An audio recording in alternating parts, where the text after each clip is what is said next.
Hey up everyone, hope you're all doing well. What is next for Sean O'Malley? Because in case you aren't aware, he got absolutely bummed by Merab at UFC 316. But just before I start going into what could be next for Sean O'Malley, guys, if you want to keep up to date with UFC news and you just love UFC content in general, make sure to drop a sub, as I'm always keeping you guys up to date with the UFC and posting daily. But anyways, let's get straight on with the video. So here we have a picture from Sean O'Malley in his fight against Merab. The calm before the storm. He was very focused for this rematch, hence why he's not got any stupid weird colors in his hair. He didn't come out to Lupe Fiasco's Superstar, which was a big mistake in my opinion. He quit the good old wanking, you know, because he was more focused. He didn't want to shoot any blanks or anything. He wanted to be zoned fucking in, and it was a waste. So, Sean, you can have a wank now, mate. But anyways, yeah, he lost to Merab. He had 2 hips this time. You know, the big narrative going into the first fight, well, after the first fight was that, oh, he was injured and all this. Second time around, he was more dialed in, according to himself. Apparently, he had a better camp for this, a better training camp, and he was more healthy. And yet the outcome was still the same. In fact, this time around, Merab actually got the finish instead. So what is next for the guy? Well, we're going to go through a few fights, don't worry. But this next fight I'm going to pitch to you is a fight I would personally love to see next. You may agree, you may disagree. That's the love of it all. But yeah, we're going to go through a few fights. I'm not just going to try and build up one fight. But hear me out. A rematch at 145? Yes, please. I would love this. A rematch between O'Malley and Aljo at 145. I'm all for it. You guys may be like, oh, it's a foregone conclusion. We've seen it. We've seen how it plays out. Well, Aljo's been talking on Twitter, and I'm going to be honest, he makes some good points, and I have to agree with him. Again, you can disagree. That's completely fine. We are going to get to other matchups, but just hear out Aljo's point of view, because I agree with it. Someone goes, O'Malley needs to move up to 145 because Umar is doing the same thing to him and he would be next in line for Sean. Maybe Funkmaster MMA rematch at 145. Aljo responds, let the former champ rest, but I would absolutely love to show him what a healthy version of myself would do. He's got great skills, but I still know that was 50% version of myself, which is true. He was very much injured going into the fight against Sean O'Malley, and then obviously got finished in that fight as well. He also goes on to say, someone says something again, which I can't be asked to read out. He goes, weird, right? Somehow Sean gets a rematch after saying he wasn't 100%. Him and the company knew I wasn't 100%, and I still gave him the opportunity to become champ. But it's coping when I say it. People are weird and biased, but if he doesn't plan to come up, then he can retire with the win, and I'm fine with that.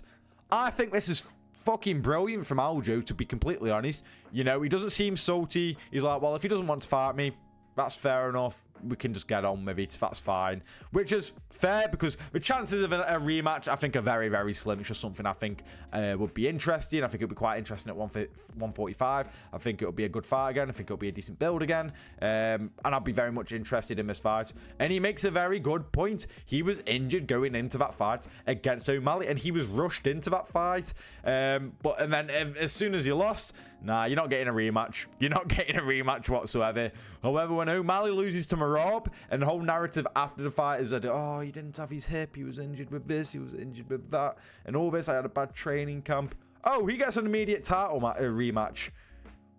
So yeah, I completely understand Aljo's point. Do you agree with it or disagree? Let me know. But anyways, we're gonna go through the rankings anyway. That's just me saying what I would like to see. Not the most, you know, there's many more exciting fights, but I just think, I don't know, I like Aljo, I like O'Malley. I think it'll be a cool one to see again, maybe at 145 though, when they're both healthy. I think that'll be a pretty cool one. But anyways, we're gonna go through the rankings. So we have the bantamweight. We'll go through bantamweight first. Merab champion, that's done with. We're not seeing him fight Merab again unless he went on like a crazy win streak at bantamweight, but even then it'll be a hard thing to sell. Piotr Yan rematch, yes, but Piotr Yan's fighting in July, rumoured, against Marcus McGee. If Piotr Yan wins, will he want to fight O'Malley? I don't know. I don't know if he would want to do that. Unless he wants to remain active. There's still a possibility. I would love to see it. The first fight was a banger. I thought Yan won. Recently rewatched it. Definitely think Yan won. But regardless, I don't think it will happen, unfortunately. If Marcus McGee wins, we train together, and he's still quite low in the rankings. Can't see it happening. Umar's not back till October. I don't see that fight happening either. Sandhagen's probably next to the title, but that would be a fun fight. Umar could be an okay fight. I think he loses to Umar, though. Song Yadong could be a fun fight. Wouldn't mind the Song Yadong fight. Figueiredo could be okay as well. Marlon we've seen. The 1-1 though, so maybe, but I don't want to see that. Rob Font. Okay, I think he chins Rob Font. So Huda you could do, but I feel like the boat's kind of sailed on that one. He trains with Mario Batista. Armin Zahabi's not going to get a big jump on, you know, O'Malley. So really, anyone in the top 10 you could see can get it. But yeah, it's just kind of, you know, Yan rematch isn't likely. Umar isn't likely to be next. Song Yadong possibly. Figueiredo possibly. Marlon not possibly. Font maybe. Cejudo could be a big one, but Cejudo's on like, what, a 3-fight losing skid. You know, kind of hard to sell that one. But then you look at the featherweight division. Look at the featherweight division. Not going to get a title shot, but a potential fight between those two would be quite cool, I suppose. Diego Lopez.